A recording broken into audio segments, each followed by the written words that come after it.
తన అవసరం నాకు అక్కర్లేదక్క, అయినా తన అవసరం నేనెందుకు తీసుకుంటానక్క అని ఈ విధంగా అనగానే, నాకు కూడా అదే కావాలి కదా తమ్ముడు. నేను గెలవలేదు, అది గెలిచింది. కానీ నువ్వు దాని దగ్గరికి వెళ్ళడానికి వీల్లేదు. ఎందుకంటే ఇక దాని దగ్గరికి నువ్వు వెళ్తే ఇక ఈ అక్కని మర్చిపోయేలా చేస్తుందిరా అది. అందుకేరా నువ్వు నా గ్రిప్లో ఉండాలంటే నువ్వు నా దాని దగ్గరికి వెళ్ళకూడదు అని మనసులో విజయాంబిక సంతోషంగా అనుకుంటూ చూస్తూ ఉంటుంది. నాన్న ఏంటి నాన్న ఇలా ఎందుకు మాట్లాడుతున్నారు నాన్న? ఇప్పుడు మీకు తన అవసరం ముఖ్యం నాన్న. తనే కాదు నాన్న, మరెవరైనా ఉంటే మీరు ఇలాగే చేసేవారా నాన్న? చెప్పండి నాన్న, చెప్పండి అని ఈ విధంగా అంటూ ఉంటే, ఆయన తన గురించి ఈ ఇంట్లో ఎలాంటి ప్రస్తావన రాకూడదని చెప్పాను కదా. అది కాదు నాన్న, ఒక్క క్షణం మీరు ఆలోచించండి నాన్న, అప్పుడు మీకే అర్థమవుతుంది. ఎందుకంటే నేను చెప్పే అంతటి దాన్ని కాదు నాన్న, అలా అనే అంటున్నాను నాన్న అని ఈ విధంగా అంటూ ఉంటే కోపంగా చూస్తూ ఉండిపోతాడు.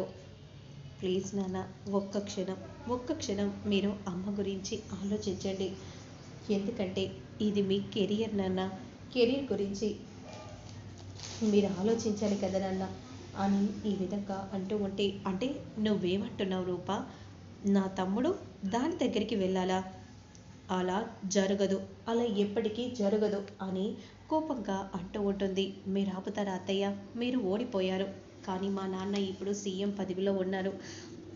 ఇప్పుడు తను కాకుండా మరెవరు గెలిచినా సరే మీరు తమ సహకారాలు తీసుకుంటారు కదా నాన్న. మళ్ళీ మీరు గెలవటం కోసం అలాగే అనుకుని ఇప్పుడు మీరు ముందడుగు వేయండి నాన్న. ఎందుకు నాన్న వెనకడుగు వేస్తున్నారు? తనని మీరు భార్యలా కాకుండా ముఖ్యమంత్రిగా గెలిచిన ఆవిడలాగే మీరు చూసి రండి నాన్న అని ఈ విధంగా అనగానే ఇక వెంటనే దీర్ఘంగా ఆలోచిస్తూ ఉంటాడు.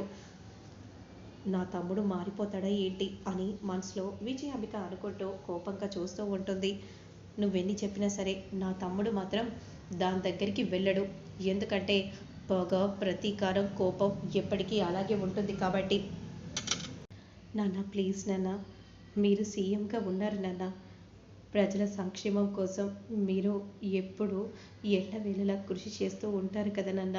ప్రజల కోసమైనా మీరు కోపాన్ని పక్కకు పెట్టి రండి నాన్న, ప్లీజ్ నాన్న అని ఈ విధంగా అనగానే సూర్యప్రతాప్ ఆలోచిస్తూ ఉంటాడు. సరే, నేను తన కోసం కాదు, కేవలం ప్రజలు బాగుపడటం కోసమే ఇప్పుడు నేను వస్తున్నాను అని ఈ విధంగా చెప్పగానే ఇక రూప చాలా సంతోషపడిపోతూ ఉంటుంది. థ్యాంక్స్ నాన్న, థ్యాంక్ యూ సో మచ్ నాన్న అని ఈ విధంగా రూప అంటూ ఉంటుంది. ఇక వెంటనే విరూపాక్షి దగ్గరికి అందరూ కూడా బయలుదేరుతారు. ఇక విజయాంబిక మాత్రం కోపంగా చూస్తూ ఉంటుంది. ఇది అనుకున్నది ఖచ్చితంగా సాధిస్తుంది అని మనసులో అనుకుంటూ కోపంతో రగిలిపోతూ ఉంటుంది. తమ్ముడు నేను కూడా వస్తాను తమ్ముడు అని విధంగా అంటూ వెంటనే విరూపాక్షి దగ్గరికి అందరు కూడా బయలుదేరుతారు. నాన్న వస్తున్నాడన్న విషయం అమ్మకు తెలిస్తే అమ్మ ఎంతో సంతోషపడుతుంది అని మనసులో రూప అనుకుంటూ ఉంటుంది. కానీ ఈ విషయాన్ని నేను అమ్మకు చెప్పకూడదు, ఎందుకంటే ఆ హ్యాపీనెస్సే ఉండదు కదా అని మనసులో అనుకుంటూ వెంటనే ఇక అక్కడి నుండి వెళ్తూ ఉంటారు. ఇక మరోవైపు సూర్యప్రతాప్కి జిందాబాద్ అనే విధంగా అంటూ వెంటనే ఎమ్మెల్యేలు, ఎంపీలు ఇలా గట్టిగా అరుస్తూ ఉంటే ఏంటా అని వెంటనే విరూపాక్షి బయటికి వచ్చి చూస్తుంది. సూర్యప్రతాప్ని చూసి ఒక్కసారిగా షాక్ అయిపోతుంది విరూపాక్షి.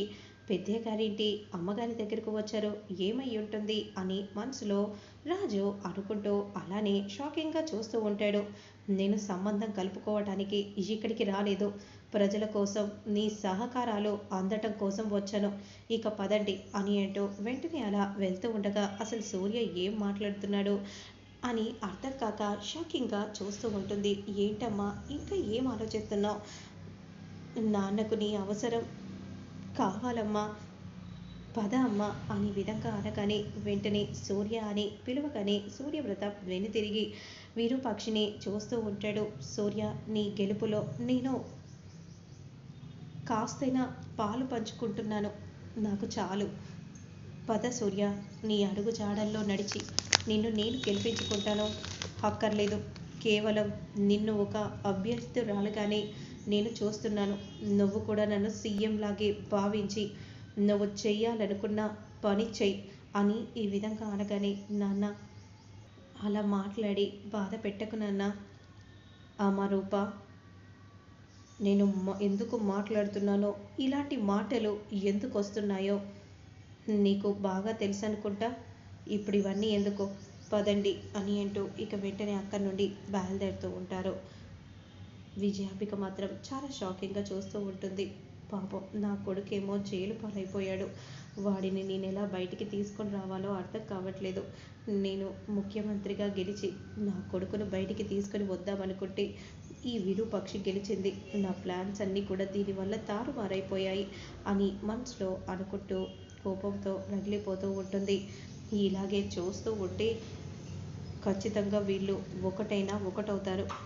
అలా జరగకుండా ఉండాలంటే నేనే ఏదో ఒకటి చెయ్యాలి అని మనసులో అనుకుంటూ ఉంటుంది. కానీ ఏం చేయాలి, జీవన్ సాయం తీసుకుందాం అని అంటూ వెంటనే జీవన్కి ఫోన్ చేసి జరిగిందంతా కూడా విజయాపిక చెప్పగానే ఒక్కసారిగా షాక్ అయిపోతుంది. విజయాపిక గారు, మీరు కంగారు పడకండి, నేను చూసుకుంటాను, వాళ్ళు ఎప్పుడు ఒకటి కాలేరు అని జీవన్ అంటూ ఉంటాడు. ఇక వెంటనే ఇంటింటికి కూడా సూర్యప్రతాప్ తిరుగుతూ ఉంటాడు. అలాగే విరూపాక్షి సూర్యప్రతాప్ గురించి గొప్పగా మాట్లాడుతూ ఉంటుంది. రూప కూడా చాలా సంతోషపడిపోతూ ఉంటుంది.